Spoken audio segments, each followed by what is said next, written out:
I'm Avery Collins, 31, and I now sit on the board of a university that once wouldn't send me an acceptance letter. All I wanted was to be seen as more than the dropout sister. But even on her big day, no one said my name. They placed me by the catering trays hidden behind the ivy columns as if I were staff. Then a voice cut through the crowd, and everything paused.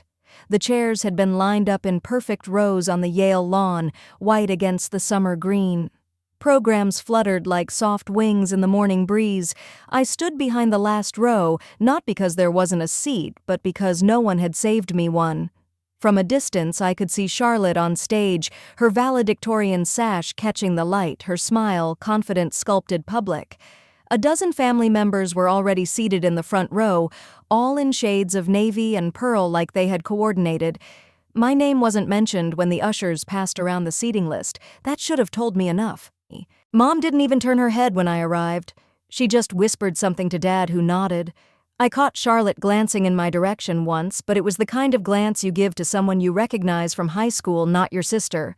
I held onto the envelope in my purse. Inside was a handwritten card, a congratulations I never got to deliver. The same kind I gave her when she got into Yale. That day I left it on her pillow and she never said a word about it. A woman passed by and smiled at me. "Are you a guest of the Collins family?" she asked. I nodded slightly. "Just here to observe," I said. The woman walked on, unaware that I had once been accepted into Yale too, years before Charlotte. But I turned it down. No one ever asked why. They just assumed I didn't make it. Charlotte's name rang through the speaker system, followed by applause that seemed to rise like a wave. Our parents clapped, beaming like it was their own victory. I didn't join. I just looked down at my shoes, tracing the dust on the toe of my heel with my thumb. When the dean started his speech, I felt the weight of everything I hadn't said stack up inside me like stone, the nights I worked 2 jobs while helping Grandma with her meds, the day I submitted the foundation charter for the university's scholarship fund under a pseudonym, because I knew the name Avery Collins wasn't welcome in that boardroom. A breeze picked up, and the pages in my purse rustled. For a second I thought about walking up there, handing the card to Charlotte in front of everyone, but I didn't. Instead, I turned and walked away from the lawn. Behind me, applause kept rising. No one noticed I had come. No one noticed I had left. What they didn't know was that 3 days earlier I signed a deal they'd never see coming. The parking lot behind the stadium was nearly empty, shaded by tall oaks. I leaned against my car door for a moment, not unlocking it yet. My reflection in the glass looked unfamiliar blazer. 2 stiff eyes, too tired. I had flown in on a red eye, changed in a gas station bathroom, and still no one had asked where I'd been all these years. Back in high school, Charlotte used to follow me around like a shadow. I taught her how to read a spreadsheet, how to lace up cleats for field hockey. At dinner, when she spilled soup on the tablecloth, I'd shift the blame with a joke so Mom wouldn't snap. But somewhere along the way, I stopped being someone to admire and became someone to forget. I remember one Thanksgiving 5 years ago when Charlotte made a toast about how hard work and support from family got her into Yale. Everyone clapped. I was washing dishes in the kitchen. Dad leaned in and said, "You could learn something from your sister." I had already founded my first company by then. It wasn't just what they said, it was what they didn't. When I sold my second startup, no one in the family showed up to the event. Mom texted "proud of you" with no emoji. It felt like a reply to someone else's achievement, not mine. Now, watching the ceremony wind down from a distance, I saw Charlotte shake hands with the dean, her smile framed by cameras. She had earned her success, no doubt. But I knew deep down that my family hadn't just cheered for her, they had erased me to make space. Back at the rental house, everyone was already gathered. The kitchen buzzed with champagne and small talk. I stepped through the front door, but no one paused to greet me. Dad passed me, holding a tray. "Don't forget to leave your shoes by the door, Avery," he said like I was a guest. In the living room, Charlotte stood in the center, her graduation stole still draped around her neck. Mom adjusted it like a crown. "We always knew you'd be the one," she said loud enough for everyone to hear. I stood by the kitchen island, fingers wrapped around a lukewarm glass of sparkling cider. Charlotte caught my eye but said nothing. She turned instead to a family friend and launched into a story about her internship with a senator. The cake came out. It was tiered with blue and white frosting. The words, "To the future CEO," were piped in cursive across the top. "Looks like they picked the wrong daughter," someone joked from the back. Laughter followed. No one corrected them. I didn't say a word. I just smiled, stepped aside, and refilled the napkin tray. It was strange how silence could feel louder than anything I could have said. What they didn't know as they sliced into that cake was that the university Charlotte had just graduated from, I now owned controlling shares in it. The papers were signed. The ink was dry. And none of them knew. Later that evening, I found myself alone on the back porch, a plastic chair creaking beneath me. The string lights above flickered every few seconds, casting uneven shadows across the wooden deck. From inside came the sound of clinking glasses and polite laughter, muffled, as if the walls knew I wasn't supposed to be part of it. The university welcome packet sat folded in my bag upstairs. On the cover was a photo of the main building, with the new slogan, "Built on Legacy, Reimagined for the Future." I had worked quietly behind the scenes for months, acquiring shares through third-party investors, strategically aligning with the board's reform-minded faction. My name wasn't public yet, but soon it would be. I didn't come here tonight to gloat. I came because once this family was my center, and part of me had hoped just a sliver that someone would ask, "So what have you been up to?" But no one did. The back door creaked open. Dad stepped out, still in his dress shirt sleeves rolled to the elbows. "I thought you left already," he said. I was about to. He stood in silence beside me for a few seconds. Then he pulled a lighter from his pocket and lit the citronella candle on the table. "You know," he said, "watching the flame catch Charlotte's worked really hard for this." I nodded. "She has. She's going places. Real places. I just hope you can find something that makes you proud, too." He meant it kindly in his own way, but the sentence landed like a stamp, sealing the envelope of my absence. "I have," I said softly, but he had already turned back toward the door. Inside, the cake was almost gone. Charlotte posed for photos, her stole now draped over one shoulder like a sash. Mom stood behind her, beaming. Someone handed Charlotte a mock certificate labeled, "Most likely to rule the world." Everyone laughed. I walked in just long enough to grab my purse from the counter. No one looked up. And maybe that was the moment I knew the proof I had been waiting to present to them. They didn't deserve it.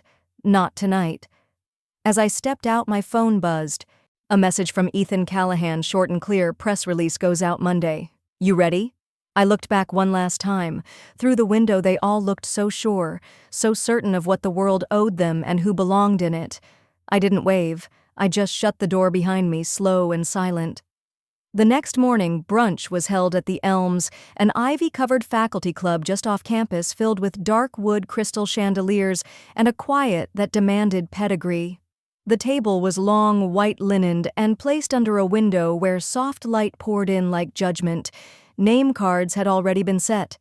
Charlotte's card sat squarely at the center, flanked by our parents on one side and Dean Rumsfeld on the other. A printed menu with Yale's seal sat neatly above each plate. The seat farthest from the dean's end bore no name. That was where I sat. No one asked why I was so far down. No one moved a card or offered to shift places. Meredith glanced my way once, but offered only the tight-lipped smile she'd perfected for years, the kind that said, "At least you're here." The waiter poured orange juice into crystal flutes. Conversations flowed like well-practiced monologues. Charlotte spoke animatedly about a biotech startup she had interned at something gene therapy. Dean Rumsfeld chuckled indulgently, offering the kind of half-nod that signaled approval without commitment. I told her mom said placing a hand on Charlotte's since she was little, "This one's destined for something big." "She's got that clarity of purpose," Dad added. "Not many do." I sipped my coffee. It had gone lukewarm. "What about you, Avery?" Dean Rumsfeld turned polite obligation in his tone. "What field did you go into again?" Before I could answer, Charlotte cut in, laughing. "Avery's always been more of a wanderer. She was between things for a while. But I think she's found something now, right?" Her tone was sweet, too sweet. I met her eyes. She looked away first. "I work in strategic development," I said evenly. Mostly education initiatives, mergers board alignments, things like that. Oh, he said with the same expression people have when they bite into something unexpectedly bland. Interesting. Dad shifted the conversation back to Charlotte's speech. She'd be giving one that evening at the alumni gala, a chance to be seen by donors, faculty, maybe even trustees.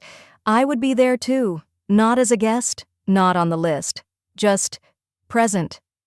After brunch, I walked out alone. The gravel crunched under my shoes in uneven rhythm. Behind me, they posed for photos on the club steps, Charlotte in the middle, parents on either side, Dean Rumsfeld just behind her like a coronation portrait. I pulled my coat tighter. Later that afternoon, I visited the main quad. Construction barriers had been removed just last week. The new administration building stood tall, gleaming with glass and steel bearing the Collins family name, though only 3 of us had been invited to the unveiling. A student walked by, glancing at me, then at her phone. I checked mine. A message from Ethan: need 5 minutes with you before the gala. Meeting room 3A. Bring the folder. I responded with a simple, got it. As I turned, I caught a glimpse of myself reflected in the building's tinted glass, alone, upright, and very much present. The alumni gala was held in the Great Hall, a cathedral of marble and stained glass that had seen generations of accolades and applause. Banners from decades past lined the vaulted ceiling. On a stage at the far end, a podium waited, polished and proud. Charlotte's name was already displayed on the digital program screens, looping near the entrance. Keynote speaker, Charlotte Collins, Yale class of 25. I arrived early, unescorted, dressed in black. The kind of dress that didn't demand attention but couldn't be ignored either. A staff member by the door glanced at her tablet. No name tag for me. I gave her a smile that said I know and stepped aside. Inside, the tables filled with alumni trustees and polished conversations. I moved quietly, nodding at no one in particular. Near the back, a small side hallway led to a bank of meeting rooms. Room 3A had no nameplate, just a flickering panel light above the door. Inside sat Ethan Callahan, navy suit, horn-rimmed glasses, and a portfolio already opened. "You have it?" he asked, voice low. I handed over the folder. He flipped through it quickly, papers bearing board signatures, acquisition terms, governance shifts. The realignment had been in motion for months. Tonight was just the final handover. "Everything's in order," he said. "After Charlotte's speech, the new board list goes public. That includes you. I won't speak. You don't have to," he said. "They'll know." I nodded. "Where will you be?" He smiled. 3 rows from the front. I'll stand when your name's read." Back in the hall, Charlotte had taken the stage. She adjusted the mic and began with a familiar mix of charm and self-assurance. "My journey started with a dream," she said, "and with a family who believed in me." Dad clapped once too loudly. "I owe who I am to the people who lifted me up, who told me I could be more." My mother wiped a tear, dabbing her eyes with a Yale napkin. Charlotte continued weaving tales of perseverance, discovery, mentorship. Each word perfectly timed, her hands moving just enough to seem natural. Then came the closing. "This institution made me who I am, and I intend to give back not just in gratitude but in action." The applause was immediate, rising in waves. Dean Rumsfeld stood to clap, as did most of the hall. Charlotte beamed, stepping down, shaking hands, receiving embraces. I remained seated. Mom turned to find me, confusion on her face. "You didn't stand?" she asked. "I wasn't invited to speak," I replied calmly. Before she could respond, the screen behind the podium flickered. A new slide appeared. Announcing the Board of Governors. 2026 term names began to appear one by one. Most were familiar. Then Avery Collins, Strategic Chair Education Initiatives. Silence. Then a voice, "Is that?" Followed by another. I didn't know she was involved. Charlotte froze, half turned, the smile on her lips faltering. Dean Rumsfeld's hands slowed in mid-applause. My father blinked. My mother simply stared. Ethan stood as promised. One smooth, silent motion. He didn't look at anyone in particular. Just stood. The room held its breath. My mother leaned forward, blinking like she misread the screen. "Avery?" "What is this?" I didn't answer. I didn't need to. Charlotte stepped toward the podium again, but her pace was slower now. She didn't take the microphone, only looked back at the screen, her fingers tightening around the edge of the lectern. Dean Rumsfeld cleared his throat and approached the stage. "Ladies and gentlemen," he said, "please join me in congratulating the incoming Board of Governors, especially our newest strategic chair, Ms. Avery Collins." The clapping was hesitant at first, a polite echo, then stronger. I didn't move. Ethan, still standing, nodded once. His presence anchored the moment, subtle, authoritative. Charlotte's gaze found mine. She tried to smile, but it didn't reach her eyes. I returned nothing. Not anger, not triumph, just silence. "You never told us," Dad said finally. "You never asked." I replied. He exhaled and looked away. As people gathered for post-event cocktails, I slipped outside. The night air was crisp, filled with distant music and murmurs behind the hall's stone walls. A few minutes later, Charlotte followed. "You planned this?" "No," I said. "I prepared for it." She studied me. "You could have told me. You wouldn't have listened." She hesitated. "I just didn't think you'd want to be involved in Yale." I looked at her steady. "You didn't think I could." She didn't deny it. Behind her, the door opened again. Dean Rumsfeld walked out, followed by 2 other board members. They stopped when they saw me. "Ms. Collins," the dean said, extending his hand, "we'll be scheduling orientation in the next 2 weeks. I'll have my assistant reach out." I shook his hand. "I look forward to it." He turned to Charlotte. "You gave a wonderful speech tonight." She nodded, eyes not leaving mine. The dean and the others walked off. Charlotte remained. The silence stretched. "I didn't know you had it in you," she finally whispered. I didn't respond. Instead, I walked past her. No fanfare, no raised voice, just the sound of my heels on stone, and behind me, no footsteps followed. I paused only once at the edge of the parking lot. From where I stood, I could see the banner still hanging across the hall's entrance, "Legacy and Leadership." For the first time, the words didn't sting. They fit. The next morning, the air outside was still, quiet like the aftermath of a long private storm. I sat alone on the stone bench behind the hall, coffee in hand, watching the shadows stretch across the courtyard. My phone buzzed once, a message from Ethan. "Confirmed. Board roster updates are now public. Congratulations, Chair Collins." I didn't reply, just locked the screen and let it rest beside me. Footsteps crunched over gravel. I didn't turn, already knowing. Charlotte sat beside me without a word. Her hair was pulled back, the same navy coat from last night wrapped tightly around her. For a while she said nothing. Then softly I saw the papers. I waited. "You own 12%. "Yes." "Since when?" 3 years. Her shoulders sank slightly. "Dad didn't know, no one did, except Ethan and the acquisition team."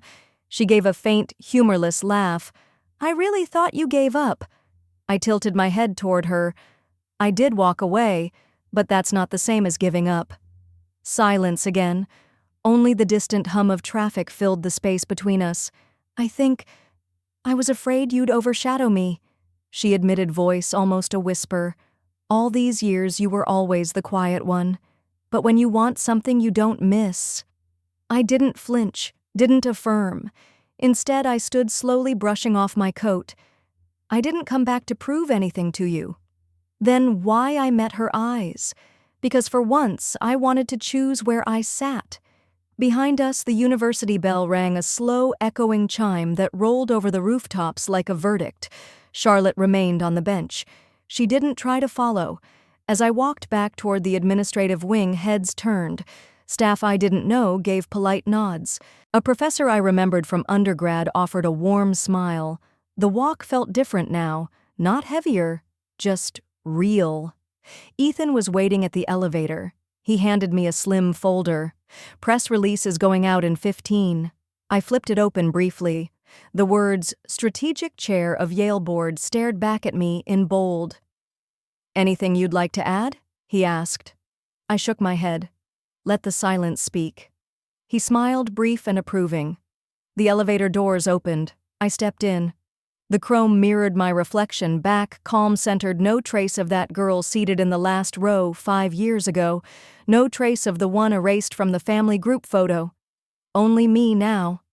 The boardroom had always felt like a sealed vault to me. Marble muted tones, an air of quiet power. I'd once walked past it as an undergrad clutching textbooks too tightly, knowing whatever happened in that room was far beyond my reach. Today I sat at the head. There were 12 seats around the long walnut table. 11 were filled. The last belonged to Dean Rumsfeld, who entered last, his shoes clicking like punctuation across the floor. He nodded once at me, the way one might acknowledge a shift they hadn't prepared for. Ms. Collins. Chair Collins. Ethan corrected smoothly. The dean's jaw tightened, but he didn't argue. He simply took his seat and opened his notepad. The agenda was procedural. Funding allocations, scholarship endowments, campus restructuring. But it was the final item that carried weight: oversight of alumni appointments and commencement strategy for the upcoming term. Ethan slid a document toward the center. With Ms. Collins's new equity standing and board leadership, we recommend her appointment to oversight of institutional partnerships and future development planning. Rumsfeld leaned forward. You're suggesting she dictate alumni honors. I'm not suggesting, Ethan said, calm as ever. It's already voted. Passed this morning. A murmur ran down the table. Rumsfeld's eyes met mine, and for the first time in years, there was no condescension, only calculation. I remember when you applied for the alumni panel, Ms. Collins. You weren't selected. I remember, I said. But you're right. That was then. He sat back, folded his arms. You've worked quietly. I had a lot to prove. But not to you. Silence again, the good kind, the kind that clears the air. The meeting wrapped in efficient cadence. No one raised objections. When it ended, several members shook my hand. One woman squeezed my arm gently. We've needed this for a long time, she said. After they left, I remained. Alone in the room, I walked to the window overlooking the old quad. Students milled about, young, laughing, carrying laptops and coffee, unaware of the weight rooms like this carried. Behind me, the door creaked. I didn't turn. I owe you an apology, came Rumsfeld's voice. Not professionally, personally. I faced him slowly. Why now? Because it's clear you didn't need my permission to matter. That was my mistake. I said nothing. I may retire this year, he added almost absent-mindedly, and I'd be comfortable knowing the board is in the right hands. Still, I stayed silent. He nodded once. Good luck, Chair Collins. And then he left. The echo of the closing door was soft but sharp. I looked back at the quad. A girl jogged across the grass robe, flowing, likely late for class or graduation prep. For a moment I saw myself in her, but this time not in the background. My phone buzzed again. A message from Charlotte. You were right to walk your own path. I wasn't ready to see it then. I am now. No emojis, no apology, but real. I let the phone fall gently onto the table, took a breath, and smiled just a little. Not for them, for me. The graduation ceremony began under a wide spring sky filled with the kind of blue that made you think anything was possible. Rows of folding chairs stretched across the lawn. The audience split into proud parents, restless siblings, and staff who'd seen this 100 times. But this one was different, because this time I wasn't in the crowd. I was on stage. The chancellor made his rounds of introductions. Dean Rumsfeld's voice had its usual performative polish as he ran through the names of honorary guests, then paused before mine. And joining us this year as chair of the Board of Trustees and institutional partner, we are honored to welcome Avery Collins. The applause started slow, then rose. From my seat near center stage, I stood not quickly, not for show, and gave a single nod. That was enough. The cameras clicked. A few phones lifted from the crowd. I didn't smile. I didn't wave. Just met the moment like it had always been mine. Off to the side, I spotted my parents. My mother's lips parted slightly as if trying to decide whether to cry or clap. My father blinked more than usual. He looked smaller than I remembered. Charlotte was in the front graduate row cap, low over her brow, but she glanced up just once and held my gaze longer than I expected. She didn't nod, she didn't smile, but she didn't look away. Later backstage, the graduates lined up alphabetically for photo ops. The faculty milled about offering scripted congratulations. Charlotte approached slowly, her gown rustling softly. "I didn't think you'd show," she said quietly. "I wasn't invited." She flinched. "That wasn't me." "You didn't stop it either." Charlotte looked down at her hands. "I wanted it to be my moment." "I know." She swallowed hard. "But you earned this one. More than anyone." I didn't respond, just stepped aside and gestured toward the stage exit. "They're waiting for you." As she passed me, she stopped and did something she hadn't done since we were children, reached out and touched my wrist gently. "Thank you, Chair Collins." I let out a small breath I hadn't known I was holding. After the ceremony, I didn't stay long. I didn't need to. Walking down the side path from the quad, I passed a new plaque being installed by the administration building. My name was on it, along with a small inscription, "Leadership is not granted. It's grown quietly." I traced the metal briefly, then let my fingers drop. No grand speeches, no final confrontations. Just the sound of distant applause and the low hum of students returning to dorms. As I reached my car, I paused before unlocking the door. Behind me, the old campus bell rang once. Deep, clean. I looked up at the tower, then slid into the seat, shut the door gently, and started the engine. No one chased after me. But they would remember. Not the noise, not the anger, just the silence where power finally spoke. Some stories don't end with applause. They end with a door closing softly, a name spoken with new weight, a silence that no one dares to break. And sometimes that's all the justice a woman needs.